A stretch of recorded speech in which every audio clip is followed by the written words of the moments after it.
買得明嘅舉手，唔係咁嘅意思。或者唔明我好多人睇先，我哋唔可以講落去啦，今日。因為點解咧？0.5 PB 係會計上面佢而家嘅市值同估值嘅分別，你唔知佢啲資產係點樣組成啊嘛？如果佢啲資產全部係現金咁，梗係好正啦，係咪變到現啊嘛？如果佢啲資產係啲商鋪咧，你話個估值值1億喎，3000萬都賣唔出咧，明唔明啊？所以個估值信一半嘅啫，你要入去撩佢盤數嘅。我遲啲先講嗰部分。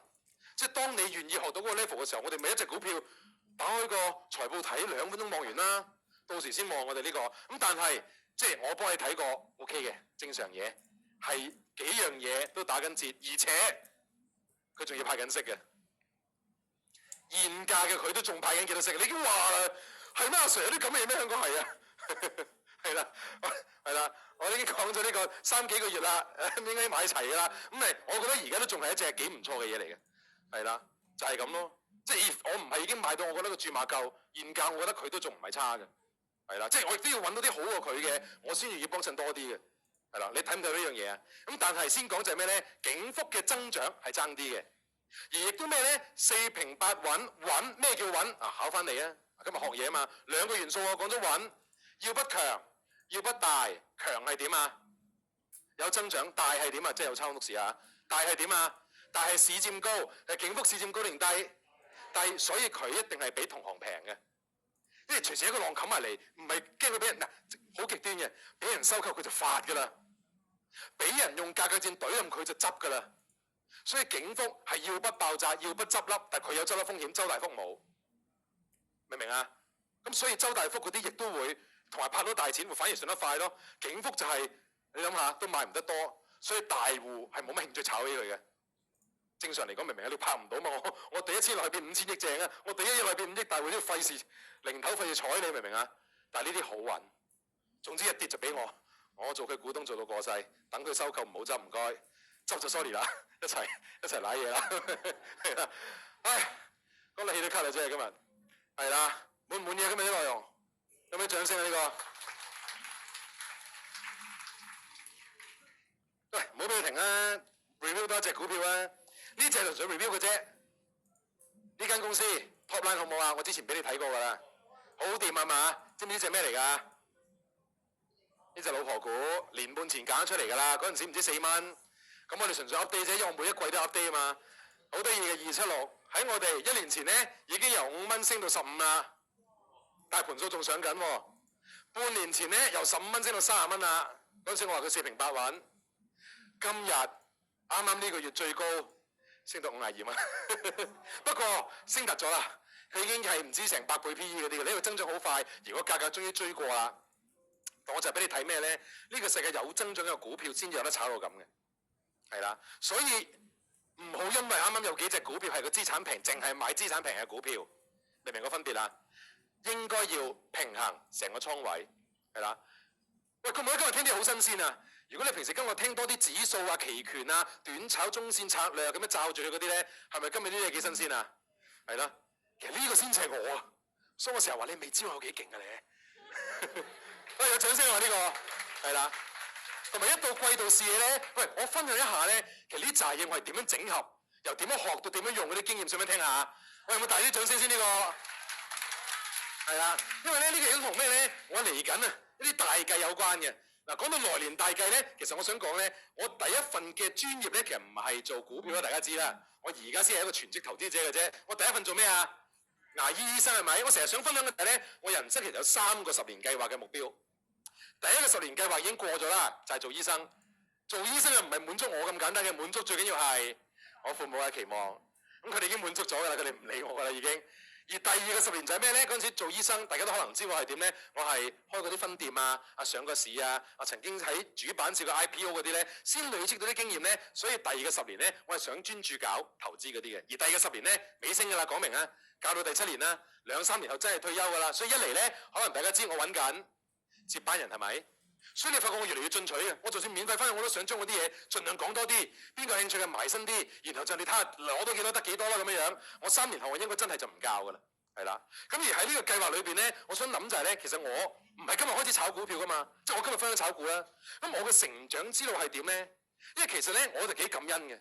我做醫生嗰陣時咧，其實我已經係一個我都幾認真嘅，我做人係啦。即係當日喺醫生嘅時候咧，其實咧我當日係畢業初年咧，我09年畢業，10年創業，其實3年已經開咗5間診所㗎啦。我作為一個20歲嘅僆仔，O 唔 OK 啊？呢個係啲掌聲啊嘛，呢個係啦。我當年喺醫學界咧有少少啦，即係少少成績嘅。因為當日咧我好專注研究呢個透明箍牙嘅技術，我其實攞嗰個獎嘅，係由美國 Invisalign 總公司特登飛嚟香港頒。香港歷史上有嗰陣時3個醫生攞過，我係創咗開埠以嚟最年輕嘅醫生攞到呢個獎。15年後到而家都未打破，有咩掌聲啊？呢個係啦。咁所以當日咧有啲嘢做啱咗嘅，即係講真，醫生又好，股票又好，肯花時間鑽研學習，知識就係財富。我一直相信呢樣嘢嘅。咁而有趣嘅就係咩咧？當日咧即係攞到啲獎，開咗啲分店之後咧，其實我係認識咗人生啊！我描述2、3個好重要嘅伯樂，甚至乎有一位後尾叫做師傅嘅，係啦。而我應承咗呢個師傅就係咩咧？唔可以話俾人知佢係邊個，因為行內有啲人真係識佢，你都未必識佢嘅。咁但係我應承咗。咁但係有啲咩伯樂咧？就係當日咧點解上到市？你唔係好奇怪嘅咩？首先一個僆仔點解3年開到5間診所？冇理由嘅。洗牙洗唔洗得切咧？使唔切㗎嘛？我啲診所點樣賺翻嚟嘅？啊！你真聰明嘅啫，唔係做醫生賺嘅，有一半以上係股票賺翻嚟嘅。嗰陣時炒嘢賺翻嚟嘅。第一，所以我開得咁快，而開得咁快，擴展得咁快咧，令到我得到市場嘅注目。因為其實我就我自己金主啊嘛。佢係咁問到底邊個係金主啊嘛？我咪話我係我自己金主咯，做咩啫？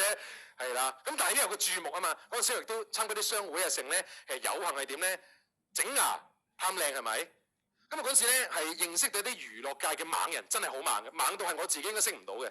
但係托賴我自己都肯謙虛地為佢哋服務下、學習下，喺商會裏邊日後貢獻下嗰啲咧。當日咩香港最大嘅娛樂集團係咩咧？就一定係英皇啦最大。第二如果唔計 TVB 咧，嗰陣時其實係太陽娛樂。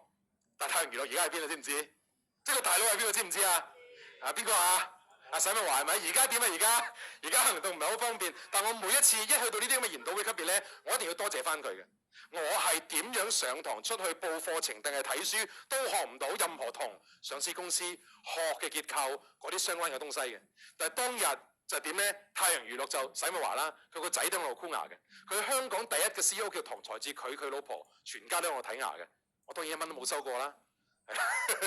好基本嘅呢樣嘢，好基本嘅啫，你唔好以為佢付出啊！佢咁嚟使我，你唔該，全封場嗰一日，淨係招呼你一個最好嘅俾晒你。有啲咩你可以指點兩句，唔該，你一開口我就錄音兼寫低100次咁樣。我就係咁簡單啫嘛。我其實我都希望我今日講你肯聽㗎，但我問上一季講乜你都唔記得，妖揼下個地先。你啫，係啊。唔止啊！當日點咧？英皇都係嘅，英皇就係娛樂，就係吳宇大哥嗰陣時就係 CEO，好勁嘅。英皇就係一間上市嘅娛樂集團，得佢全港得佢一間15年歷史，係14年賺錢。你話吳宇識唔識管數啊？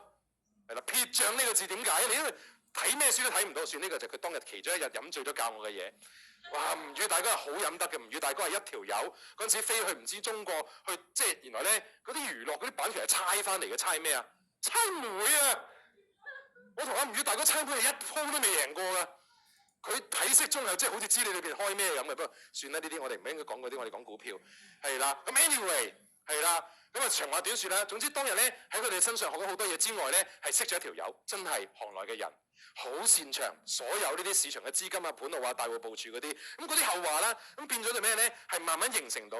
係啦，即係少少啊！即係當年第一好年輕啦，係咪？係啊，嗰陣太陽啊、英皇啊、啲明星啊、咩性嗰啲咧，即係有啲人嚟幫襯過咁啦嚇。係啦，同埋咧，你真係唔好睇啲娛樂雜誌啦，成日以為阿沈咪華哥點嗰啲咩嗰啲花邊新聞嗰啲。我認真講，我跟過華哥去幾次旅行㗎啦。你見過咩叫總統套房未啊？我而家都未捨得住啊，其實係住得起嘅啫，唔捨得啊。總統套房，如果你去過悉尼嗰陣時，佢帶我去睇墨爾本網球公開賽，係啦。皇冠酒店就係佢有賭場嗰間酒店，頂層全層係一間房，就係總統套房。你唔知間酒店一層有幾多房啊？係啊，要 GPS 嘅，實我哋要睇 Google Map 入邊間房嗰度。係啦，咁 anyway 啊，咁啊就算啦，唔講咁遠啦。但係去到啲咁嘅場合啊，你唔好以為花天酒地啊！我哋夜晚去食下甜品，喺個 villa 度玩下 board game，我真係認真講，你唔好真係信嗰啲咁樣嘅娛樂雜誌啦。華哥點解咁多人跟佢啊？你試下，如果你食煙啊？你攞支煙出嚟啊！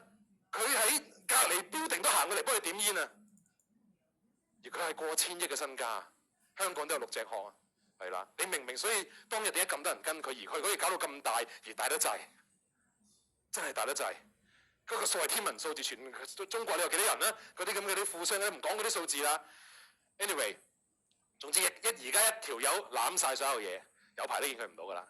但我好多謝佢，即係當日有好多嘢係，其實佢同我相處唔係好多，佢都唔記得我覺得。但係佢同我去過幾次旅行，即係我諗都係佢哋唔記得我嘅，因為佢去旅行係好多人嘅，係即係唔係好多人，即係10個8個人咁啦嚇。但係佢買飛係買20張飛嘅，即係澳網嘅決賽，費德拿對呢一個祖高域，佢買20張飛，10個人去睇，呢個就係富豪啊，係啦。Anyway。係啦，咁你經驗嚟嘅，咁呢系列嘅經驗咧，其實就令到我其實係成個即係一啲視覺嘅觀感係好唔同咁樣嘅。不過其實今日咧，我唔係想講呢樣嘢，呢個講翻我啲人生嘅經歷。但係咧，我想講咩咧？喺我接觸呢個世界之前嘅初期咧，其實我係經歷過咩咧？一段鍛鍊交易嘅日子，先可以開咁多間診所，先至識到佢哋嘅，係啦。而我畢業初年係點咧？其實我翻嚟香港嘅時候咧，我唔係真係咁專心讀書嘅人嚟嘅，因為我嗰陣時曾經捱過苦，去過英國。